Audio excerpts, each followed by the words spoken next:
Welcome to Digital Farm TV Rural News. I'm Andy Walker.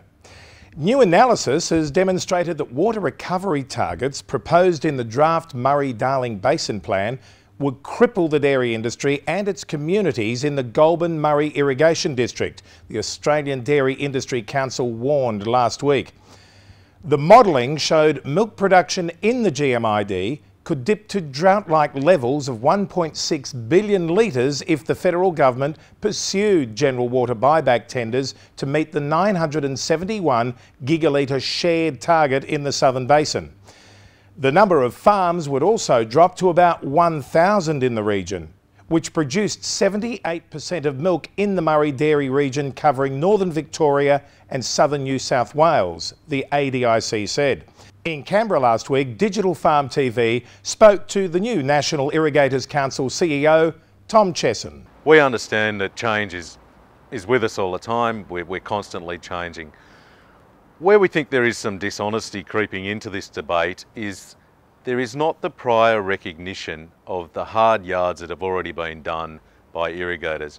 And we're talking thousands of gigalitres has already been returned to the environment since 1968 in the case of South Australia, the 80s, the National Water Initiative, the CAP, the Living Murray, returning water to the Snowy, riverbank.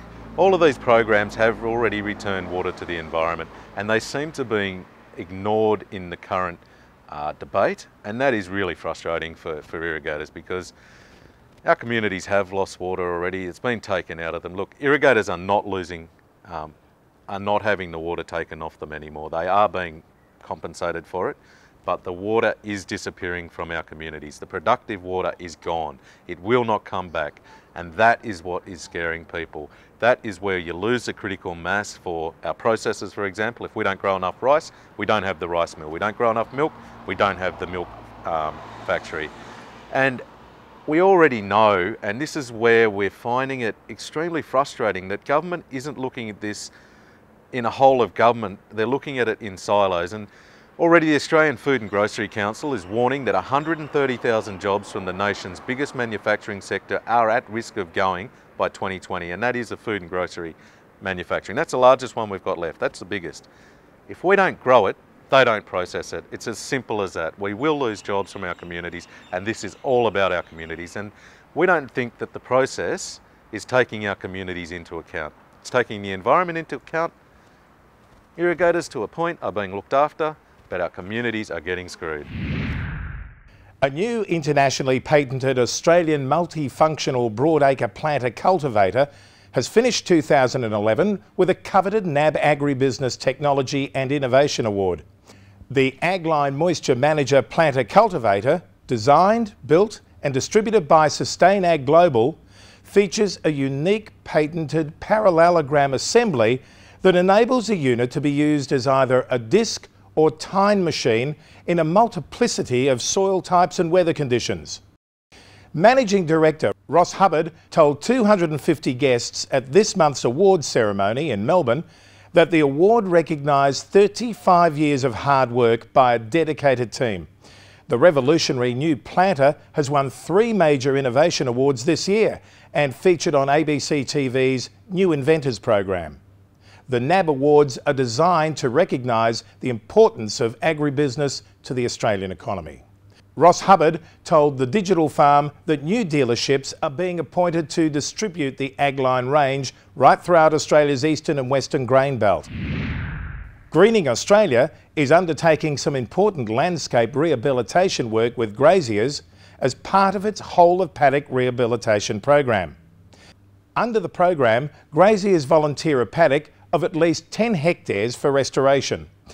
They receive in return the support of federal government stewardship payments to offset some of their production loss. The Digital Farm spoke to Greening Australia project manager Graham Fifield about the important environmental initiative. Landholders interested in the program volunteer a paddock of at least 10 hectares, and during this time we direct seed bands of trees on the contour, and then we leave wide bands of pasture in between each tree alley. Some of the production cost, if you like, is subsidised by a stewardship payment, and after 5 years, when the trees and shrubs are large enough, then the stock can come back in underneath.